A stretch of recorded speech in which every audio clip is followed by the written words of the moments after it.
Good morning student. पिछला class में हमने बताया था मोटार के बारे में थोड़ा डिस्कस किए थे कि मोटार क्या होता है। आज के क्लास में हम बताएंगे कि ये टाइप्स ऑफ मोटार क्या है और स्पेशल टाइप्स ऑफ मोटार क्या है। उस मोटार और लाइम और सीमेंट ये तीनों का इंजीनियरिंग पर्पस के हिसाब से कैसे कैसे कहाँ पे यूज होता है सारा क्राइटेरिया कंडीशन बताएंगे। इससे पहले मेरे वीडियो को आप लाइक कर देंगे और सब्सक्राइब कर देंगे और नीचे कमेंट बॉक्स में आप कमेंट भी कर सकते हैं। तो आज हम बात करते हैं टाइप्स ऑफ मोटार की। टाइप्स ऑफ मोटार जो होते हैं 3 टाइप्स के होते हैं। पहला टाइप्स मैंने यहाँ पे लिखा है सीमेंट मोटार, लाइन मोटार और कंपोजिट मोटार। तो 3 टाइप्स के होते हैं, लेकिन इसमें भी स्पेशल टाइप्स ऑफ मोटार होते हैं जो हम लोग बहुत कम जगह पे यूज करते हैं, जहाँ पे वैसा अगर जरूरत आता है तब वहाँ पे यूज करते हैं। स्पेशल टाइप्स ऑफ मोटार में मेरा 2 है, एक लाइट वेट मोटार और दूसरा फायर रेजिस्टेंट मोटार। उसके बारे में डिस्कस करेंगे, लेकिन उससे पहले हम ये देख लें कि लाइन मोटार और सीमेंट मोटार और कंपोजिट मोटार होता क्या है। तो हमने लाइन मोटार और सीमेंट मोटार को 2 अलग अलग बॉक्स में बना करके डिफरेंशिएट किया गया है। इन दोनों में फर्क क्या है, लाइन मोटार में क्या डिफरेंस है और ये सीमेंट मोटार में क्या, दोनों का यूज कहाँ कहाँ होता है। सबसे पहले बात करते हैं हम सीमेंट मोटार की। तो सीमेंट मोटार कहता है it is integrated mix of cement, sand, water in a right proportion. क्या बोलता है कि जैसा कि नाम से ही हमको पता चल रहा है कि सीमेंट मोटार में क्या होना चाहिए, सीमेंट होना चाहिए, सैंड होना चाहिए, वाटर होना चाहिए। ये तीनों का अगर मिक्स हम करेंगे और सही वे में सही प्रोपोर्शन में हम करते हैं तब हो जाकर के मोटार तैयार होता है। उसको हम क्या कहते हैं, सीमेंट मोटार कहते हैं। लाइन मोटर में बस उसमें क्या होता है, लाइन मोटर में it is integrated mix of line, sand and water is in a right proportion. यानी लाइन मोटर में लाइन, वाटर, सैंड और सीमेंट ये तीनों का जब हम मिक्स करेंगे तब जाकर के क्या तैयार होगा, ये लाइन मोटर तैयार होगा। दूसरा आते हैं सीमेंट मोटार के बारे में। सीमेंट मोटार कहता है the cement mortar offers plasticity और workability as compare to lime mortar. यानी सीमेंट मोटार जो है वो लेस प्लास्टिसिटी और लेस वर्केबिलिटी किससे होता है, लाइन मोटार के कंपैरिजन में। ठीक है, अब आते हैं हम लोग लाइन मोटार में। सीमेंट मोटार में हम देखा कि वो लाइन मोटर के कंपैरिजन में सीमेंट मोटार की कम वर्केबिलिटी और कम प्लास्टिसिटी होती है, लेकिन लाइन मोटार में क्या होता है, the line motor is durable in nature, ये नेचर में ड्यूरेबल होता है। और दूसरा ये कह रहा है it imparts better plasticity and workability and better water tightness. किसके कंपेयर में, सीमेंट मोटार के कंपेयर में। तो ये मैंने बताया कि लाइन मोटार और सीमेंट मोटार में डिफरेंस क्या है। हम ये बॉक्स डिस्क्रिप्शन बॉक्स में भी दे देंगे, आप लोग एक बार पढ़ लेंगे ताकि ज़्यादा अच्छे से समझ में आ जाए। तीसरी बात करते हैं कंपोजिट मोटार की। कंपोजिट मोटार क्या होता है, कंपोजिट मोटार क्या डेफिनेशन कहता है, ये डिफाइन कर रहा है it is integrated mix of cement, lime, sand and water. This mortar offers better plasticity and workability property as compare to cement mortar for identical strength. यानी सीमेंट मोटार आइडेंटिकल स्ट्रेंथ के case में ये better workability, better plasticity देती है, जिसमें क्या होता है, मेरा लाइन का भी कॉम्बिनेशन होता है और सीमेंट का कॉम्बिनेशन होता है। यानी लाइन और मोटर, सैंड, वाटर ये सारा मिक्स करके हम लोग का क्या तैयार होता है, कंपोजिट मोटार भी तैयार होता है। और ये सबसे अच्छी क्वालिटी होती है लाइन मोटार और मेरा सीमेंट मोटार के कंपेरिजन में इसकी वर्केबिलिटी ज़्यादा बेहतर होती है। तो ये तो मैंने पढ़ा कि मेन जो टाइप्स है मोटार के वो क्या है, 3 टाइप्स मैंने पढ़ा।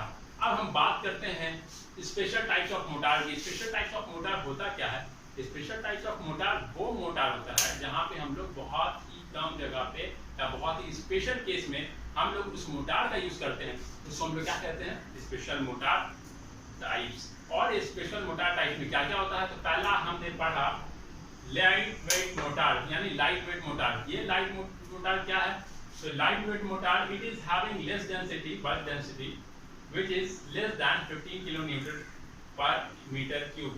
यानी ये एक लेस डेंसिटी का होता है जिसमें करीबन 15 किलोमीटर पर मीटर क्यूब उसका जो डेंसिटी होता है वो होता है।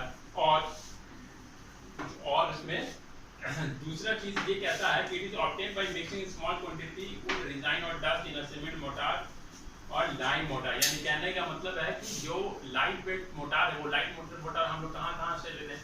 लाइट वेट मोटार जनरली हम लोग जो लकड़ी का कुन्नी होता है या उसमें से जो डस्ट पार्टिकल निकलता है वो डस्ट पार्टिकल को हम लोग यूज करके मोटार में हम लोग एक मोटार बनाते हैं।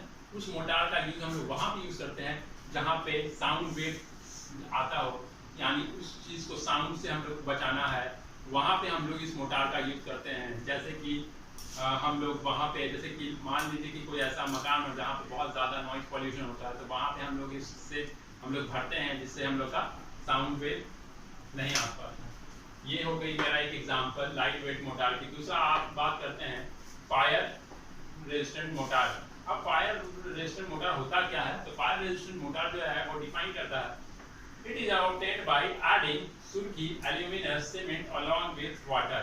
ठीक है, ये भी एक क्या है, फायर रेजिस्टेंट मोटार का मतलब ही समझते हैं। ये कहाँ से ऑप्टेन होता है? ये सुर्खी को ऑप्टेन करते हैं। सुर्खी की मैंने बताया था कि ये थर्मल पावर प्लांट से निकलता है, और थर्मल पावर प्लांट से निकल करके हम लोग जो पाउडर तैयार करते हैं वो एक सुर्खी के फॉर्म में पाउडर होता है, जिसको हम क्या कहते हैं, वो सुर्खी कहते हैं। तो वो कहता है फायर रेजिस्टेंट मोटार की ये एल्यूमिनियम, सीमेंट और सुर्खी, ये तीनों जब साथ निकलते हैं, हम लोग मिक्स करते हैं तो एक मोटार तैयार होता है। इस मोटार को हम लोग क्या कहते हैं? Fire resistant motor. अब बात आती है कि कोई पूछेगा कि फायर रेजिस्टेंट मोटार का यूज कहाँ है, तो फायर रेजिस्टेंट मोटार का यूज यहाँ पे है, फर्नेसेस में है, किल में है, इनर लाइनिंग वॉल्स में है। यानी इस तरह की जगह में हम लोग क्या यूज करते हैं? Fire resistant motor. और फायर रेजिस्टेंट मोटार को हम लोग क्या यूज करते हैं? रिफ्रैक्टरी मोटर भी हम लोग कहते हैं, यानी it is also called refractory motor. अब तो ये हम लोग पढ़ लिया मोटार। अब बात करते हैं स्ट्रेंथ ऑफ मोटार की। अब स्ट्रेंथ ऑफ मोटार होता क्या है कि ये कोई भी मोटार या कोई भी सीमेंट, कोई भी कंक्रीट, उसका तो कुछ ना कुछ स्ट्रेंथ होता है। अब उसी तरह से मोटार भी कुछ ना कुछ स्ट्रेंथ होता है। अब वो स्ट्रेंथ जो है वो कैटेगराइज किया गया है 3 फॉर्म में, हाई, मीडियम, लो। तो अब हम बात करेंगे कि स्ट्रेंथ जो है वो 3 चीज में जो कैटेगराइज की गई है, वो कैटेगराइज कौन कौन से में की गई है? हाई स्ट्रेंथ में, मीडियम स्ट्रेंथ में, लो स्ट्रेंथ में। लेकिन उस हाई स्ट्रेंथ में भी मेरा जो ऑर्डर है वो डिक्रीज ऑर्डर में लगातार जाता है। जैसे कि हम बात करते हैं हाई स्ट्रेंथ मोटार की, तो हाई स्ट्रेंथ मोटर की जो सबसे हाईएस्ट उसका जो स्ट्रेंथ होता है वो होता है 10 न्यूटन पर एमएम स्क्वायर, यानी ग्रेटर देन 10 न्यूटन पर एमएम स्क्वायर। यानी पहला जो सबसे ज्यादा है वो 10 न्यूटन पर एमएम स्क्वायर से ज्यादा होगी, तब वो सबसे ज्यादा स्ट्रेंथ होगी किसकी? मोटार की।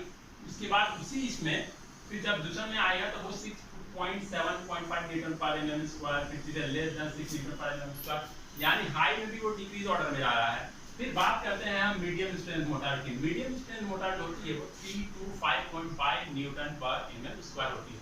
अब इसमें भी जो है कार्य करता है वो डिक्रीज ऑर्डर में जाता है। वो क्या करता है कि 2 to 3 न्यूटन पर एमएम स्क्वायर आएगा तो वो थोड़ा सा घट जाएगा।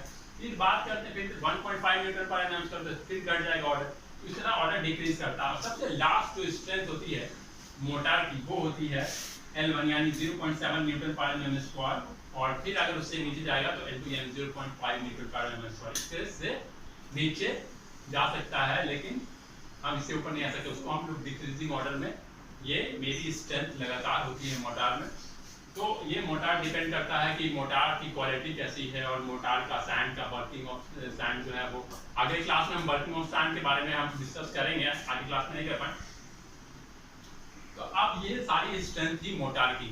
अब बात करते हैं हम लोग कि ये मोटार और सीमेंट लाइन, ये सारा चीज का यूज वहाँ हम लोग कैसे करेंगे, इंजीनियरिंग पर्पस में कैसे करेंगे। तो जाहिर सी बात है कोई भी इंजीनियरिंग साइट पर, कोई भी इंजीनियरिंग पर्पस में जब हम लोग यूज करते हैं तो वहाँ पर प्रैक्टिकली देखते हैं कि कौन कौन सा, और देखेंगे कैसे रेशियो में, यानी कोई भी अगर मोटार देखेंगे तो रेशियो में, कंक्रीट देखेंगे तो रेशियो में, सीमेंट की और बालू की ये देखेंगे रेशियो में। ये सारा चीज हम लोग रेशियो में देखेंगे। तो हर काम का अलग अलग रेशियो में वो चीज बटा हुआ है।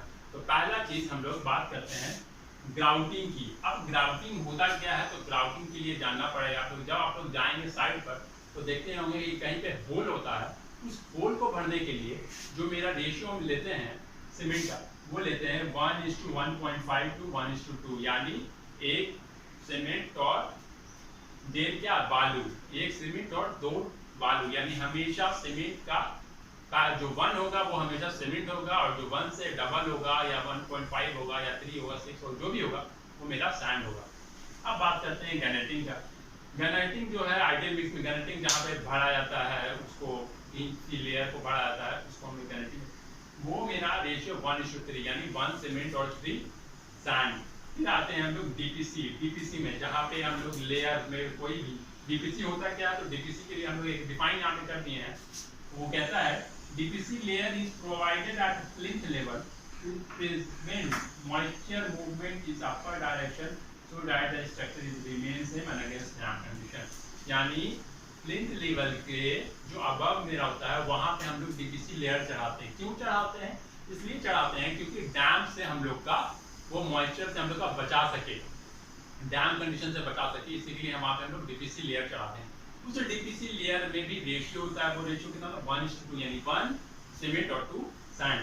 अब बात करते हैं हम लोग ब्रिक मेसनरी वर्क का। ब्रिक मेसनरी वर्क में अमूमन जो है जनरली में जहां भी आप जाइएगा तो उसमें कोई भी मिस्त्री से या कोई भी मेसन से आप पूछिएगा कि आप ब्रिक का जो मोटार तैयार किया है उसका रेशियो क्या लिया है, या फिर वो बोलेगा 1:4 या फिर 1:6, यही दो रेशियो में बनता है जो ब्रिक मेसनरी वर्क का जो मोटार बनता है। अब आते हैं बात हम लोग लाइन मोटार का। लाइन मोटार 1:3, यानी लाइन मोटार जो हम लोग करेंगे वो 1:3 हमेशा लेंगे। लास्ट वन जो है प्लास्टरिंग, जो प्लास्टर का कोई भी मिस्त्री से आप पूछिएगा कि क्या रेशियो है वो बोलेगा 1:3 या 1:4। तो ये सारा मेरा रेशियो था जिसको हम लोग कैटेगराइज किया है वर्क के बेसिस पे, कौन सा काम हम लोग कैसे करेंगे और उसमें कैसा रेशियो देना चाहिए मोटार और लाइन का।